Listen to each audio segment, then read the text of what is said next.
দর্শক, কিশোরগঞ্জের শোলাকিয়া ঈদগাহ থেকে ঈদুল আজহার সবশেষ খবর জানাচ্ছেন সহকর্মী আশরাফুল ইসলাম রাজন।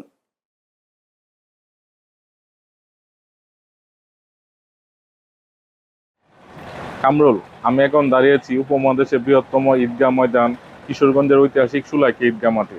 আমরা মাঠে এসে যেমনটা দেখতে পেরেছি, বৈরী আবহাওয়ার কারণে যদিও 2 দিন যাবৎ বৃষ্টি, তবু জেলা প্রশাসন বলছে সুন্দরভাবে ঈদ জামাত সম্পন্ন করা হবে।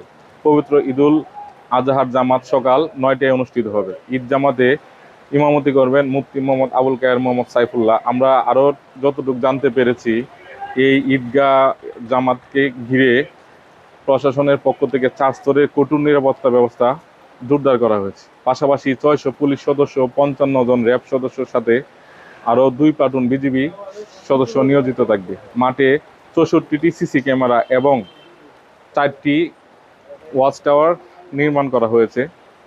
ওয়াচ টাওয়ার থেকে র্যাব সদস্য ও পুলিশেরা মাঠে সার্বক্ষণিক নিরাপত্তাজনিত বিষয়টি দেখভাল করবেন। এছাড়াও শোলাকিয়া স্পেশাল নামে 2টি ট্রেনের ব্যবস্থা করা হয়েছে দূর দূরান্ত থেকে আগত মুসল্লিদের জন্য। আবার নামাজ শেষে বেলা 12টায় মুসল্লিদের নিজ নিজ গন্তব্যে পৌঁছে দিবে। এই ছিল আমার কাছে কিশোরগঞ্জের শোলাকিয়া ঈদগাহ ময়দান থেকে সর্বশেষ। কামরুল। আশরাফুল, আপনাকে ধন্যবাদ।